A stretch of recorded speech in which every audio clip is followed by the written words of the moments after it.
First blood spills, I demand more! The chilling, the cool embrace that Winter Wyvern provides just so dangerous for what NP wants to do here. They're going to fight along the bot rune here. Should be a shadow rune. He does grab that one, but the chase on the Rubik, this could be a little scary. He's got a lot of time until his next leech seed, but maybe he'll be able to get there in time. They might even skill axes if it's going to be a first blood here. Yeah, they're going to try for it. The axes go out. The attempt at a first blood, but the right click isn't quite enough. I won't want to be punched by a tree either. It does a lot of damage, guys, and there's almost no way that he can get to the experience. So MSS just in a 1v1 lane, essentially, and also beating out Shadow a bit. Yeah, you see those right clicks go to town. Shadow does not have a race to be able to get this in. Oh, man. That was closer than I expected. 15 HP was all that was left. Seems like he's going to try and punish NP because they've been so aggressive with this dual lane, thinking they can just repeatedly shove out the Rubik. Then maybe they can actually be the ones getting the kill here. Already slowing down MSS, managed to get the slow again here. The open wounds, and there's just nothing SVG can do about this one. First blood will end up going to Wings. I think MSS do a whole lot in this game, it seems, as Wings are having a pretty successful laning phase, getting what they need to start making some aggression. Eternal EnVy, this could be a big kill. Wings managed to get there in time. Faith Beyond hits the crush, and Eternal EnVy is going to try and run himself out of here, but Faith Beyond will be able to keep pace here. He's got the sprint and then go up, and he'll be able to get another stun out, but it seems like with the living armor, Eternal EnVy will actually survive through this. Cold Snap and Sunstrike land. They're still going to try and fight this one out. The stun, and now AUI pops the ultimate, goes up against Faith Beyond. He still has that extra damage, but both of these two heroes are getting away until Ice is caught by SVG inside the river. They bring a fourth hero to this battle, and it seems like that is enough to be able to get the kill on Ice. The kill, give it over to AUI. Currently trying to go through the Ancients as well, but the Warlock has picked up his level 6. Yeah, the sentry there actually did spot out Faith Beyond, so they know he's in the area. Do they have a dust ready? If they put another sentry, they see him. They got him with the Primal Roar. The Sunstrike will manage to connect here and not able to get out the stun in time. A couple of swings from AUI, and that'll seal the kill. They get the Ancients, and they get a +1 on top of that. Faith Boots. As soon as Faith Beyond has the Blink Dagger, they're good to go. A very aggressive dude that can pretty much instantly get kills. Unless NP are in the right position, they're actually going to go on to MSS here. Tries to go for the TP out. Advance the Living Armor, making the difference until the Winter's Curse will put a stop to that TP in the last second. Shadow no longer has a range, but SVG can actually slow down, gets the lead team. Now with the Cold Snap, they're doing a lot. The ultimate gets dropped by the Warlock, but it's not quite enough. Shadow is getting away with the rage, and a crush goes down from Faith Beyond, further preventing NP from moving forward. It's not going to be the case here, but maybe as Blink shows up to lane, they can go for a Chemical Rage. It's about to fall out too. Eternal EnVy already starting out the damage. They're going to be able to get a Primal Roar. Goes down. AUI just tears them to a pulp. They will win it to get one. It's going to be next one down. They Kill Snap puts him in play. A failed attempt to be able to take the Alchemist costs an extra to win. And beat +1 and as well. Here one tower are rapidly falling. I love how they played that. They brought the Grim Protector to the base lane. Eternal EnVy got to be slowed down, open wounds, AUI turn, hoping to hit Shadow as much as possible, but the same is more, and now the Polar Break's actually going to be able to keep Faith Beyond alive. Now Winter's Curse laid down, they're going to be able to take down the Beastmaster with the help of AUI. The damage turns against them, and NP will drop their 2 cores.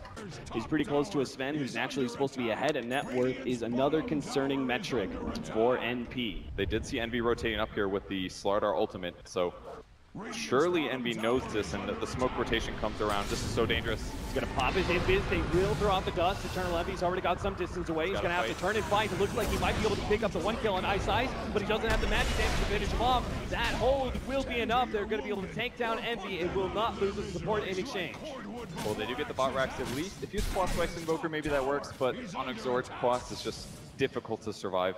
And because Ice is still alive, he's actually going to be able to help defend against this push from NP in the bottom lane. He's going to start out with a Splinter Blast, doing a little bit of damage here. They're actually going to throw down the Primal Roar onto the Slardar. AUI not sure if he can man up against Faith Beyond. He does manage to get off the clutch, but the Overgrowth is there immediately afterwards. AUI takes out that offlaner. They're going to try and continue to fight this one out with the Warlock. It's a 4 versus 4, and maybe AUI, he ends up going down anyway. Can't fight through the Shadow HP. He stays up thanks in part to that armlet. NP will walk away with only the Beastmaster and the Dream Protector. And a Bullying Clan is so low because of the low movement speed, and he is nowhere near anybody. In fact, it's going to be Winter Wyvern in close encounters with NP. He goes down to the gank, and now they may actually be able to get more. Primal Roar laid out, punch gold. That's going to be able to drop on to 3. They can almost finish this one up. Flutter in the back line, taken out by MSS, and Shadow even is going to go down. And NP pick up a big team fight for Wings, trying to defend a simple Winter Wyvern. And the fight turned so badly for them. A 3,500 gold turn. Massive. NP take a big win. Massive swing there. The tree ulti was perfect time, especially because the Lifestealer happened to pop out at the same moment. It limited his ability to kill Sven, and Sven got to do whatever the hell he wanted. They're going to take the tower. They're actually going for it. They might just take Blink as well. What the hell? Blink is almost dead. He managed to get the golden brace out for the Winter Wyvern. That'll keep him alive for now. Eternal Levy and the rest of his crew back up. They take the tier 3 tower, but he still gets no. Oh no, the unstable concoction finishes him up, and now they're going to move forward. They know Blink's dead. They're going to force a buyback. They might still get the racks as well. The Chase Beyond comes in, 2-man crush. Then to get a lucky bash on the AUI, but AUI turns to the range tracks instead. Blink is pushing himself forward, looking for the extra kill. They know AUI is dead. They want more. Blink has an unstable concoction up here in a second. He has vision of MSS, but he's going to go for the Treant Protector instead with the Radiance Bird. MSS is the next target, but with that ice wall laid in place. Yeah, they're just going to 5-man smoke, spread out, go straight through bottom lane. It looks like they will manage to catch Innocence here. He's going to be spotted out by the ward. They jump onto him, Blink, and that is the one pick that's going to allow them to be able to go high ground with an Aegis and a 4 versus 5. TP up the top lane, and Poker tries to put a stop to the push at the top, but they already laid the bait. Shadow and Faith Beyond were actually sitting there anticipating a bit of a split push out of NP. They catch Invoker and take away his Aegis, make it a 4 versus 5. That way they don't get so heavily turned around on with that Fatal Bonds and that Warlock open that comes out. Now they're actually finding SPG. That's going to be a free one there. NP have already backed up those simple pickoff, and it's because of that living armor. NP showing what the Treant Protector can really do in this meta. Yeah. I dare say they perfected it in a lot of ways. They're looking for the MSS kill. We got to roar this. Oh my god, the push! It puts Shadow up onto the cliff, and he doesn't have a way out of this one. Faith Beyond is dead, and they're going to throw the Golem right on top of Shadow. Sunstrike lands as well. He's going to man fight up against Golem, but they have the vision to be able to beat him down from the low ground. Shadow's just stuck there without the rage, and he will end up going down. MSS, the perfect timing to throw that Primal Roar right as the that there are, it's a little bit too much of a risk. Who knows how many heroes are sitting behind that Alchemist, so they start backing away. They back up to the rest of the allies, going to smoke and try and find the initiation here, but this is a tough tower to be able to defend. Wings have plenty of area to be able to work around behind that Alchemist, which is why NP are going to try and wrap around and catch the team from behind. If they can get a clutch, quick kill on the initiator, maybe they can even blow up Faith Beyond and force the Lifestealer to go on without a vehicle. This is so dangerous for both teams. Mostly NP though, if they don't collapse at the perfect moment, them being behind isn't going to be an advantage. Alchemist pushing forward, but the initiation's about to come in from behind. They're going to go straight for Eyesight. They're going to take away that big tanky support. He's already down. They're going to look for Blink next. Pop the BKB. He's already thrown out the unstable concoction. Warlock's dead, yes, but it looks like AUI can easily win this man fight up against Blink. The sun goes down just in time. Blink finds time to be able to get away, but a tornado catches him just on the tail end of it. They surround Blink. They will bring him down, and the unstable concoction just doesn't seem to be enough. He can't get anyway. The Armlet tunnel's enough, but it will end up going down. Shadow will at least get a turnaround kill. He's managed to get this Sven. He's going to get the Invoker as well. Faith Beyond has already found 2. Can he find a third? MSS gets away with the TP, and SVG is hiding in the trees.